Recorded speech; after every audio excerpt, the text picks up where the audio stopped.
Let's start off with the pudding chomeur. This is an easy weeknight dessert, and it's all about the syrup. So first, I have to start with the cake base for this dessert. I'm going to measure 1.5 cups of all-purpose flour into my bowl. Pudding chomeur actually means unemployment pudding, or kind of refers to poor man's pudding. It was created in the Depression to basically make use of ingredients you would have had on hand. This is a bit of a step up, but believe me, just as sticky and delicious.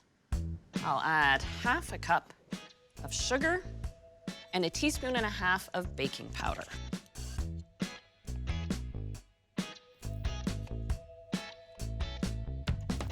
I'll grab just a pinch of salt and sift this all together. Now, I've got 1/2 cup of unsalted butter, and I'm gonna cut that into the batter. Now, with the original pudding chomeur, butter would have been a bit of a luxury, and probably you wouldn't have added so much.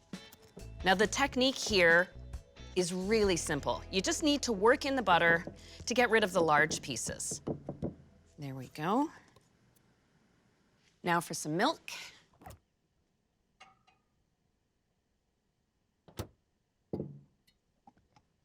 I'll measure a cold 1 cup of milk. Gets poured right in. And then you give this a quick stir. And you'll notice I haven't added any flavoring. No vanilla, no lemon zest, nothing fancy, because really all the flavoring comes from the syrup. And I'll just scoop this sloppy batter into each.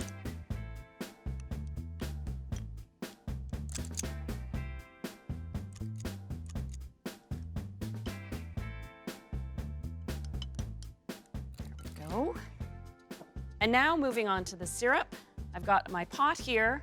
I'm going to add 1/2 cup of water. And then really, this is what it's all about, a cup of maple syrup, which is a luxury now, but you think in Depression-era Quebec, this was probably all you had. If you lived on a farm, sugar wasn't available to you, but maple syrup certainly was. Pour that in. And I have to add even more sweetness. 1 cup of brown sugar. I'll pour that in. I'll add 1 teaspoon of vanilla to the mixture. And I'll get this heating on high heat. I need to get it to a full rolling boil. And as that's starting to melt, I'll add 1/4 cup of butter.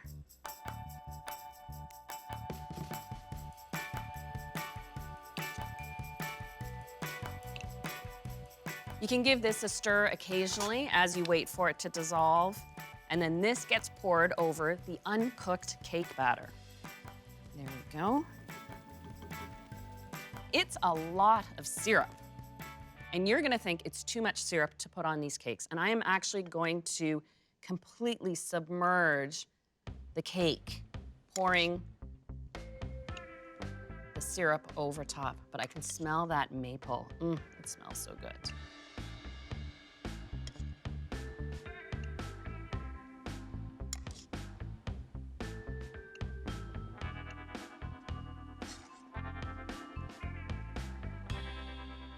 Now these are ready for the oven, which I've preheated at 350, and they take about 1/2 hour. And the transformation is incredible. The cake absorbs the syrup and rises to the top of the dish. The syrup sinks through it, adding sweetness and flavor. So you're gonna end up with a cake on top and this warm, sticky syrup underneath.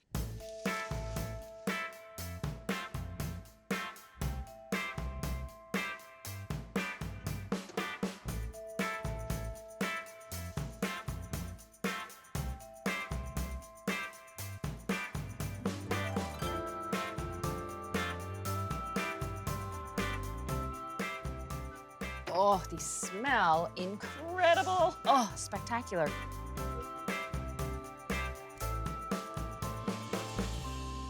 These are worth baking just for the smell of that maple syrup aroma. And see how that works? It's unbelievable. There's this cake layer, and you know that stickiness is underneath. Ooh, just oozing through. What a spectacular dessert. That is definitely a treat. Thank you for watching this recipe from the Anna Olson archives. I do hope I've inspired you to use the recipe that's below in the description. Please let us know about your cooking and baking adventures in the comments below. And of course, you want to like this video. And remember, there's more great recipes coming your way.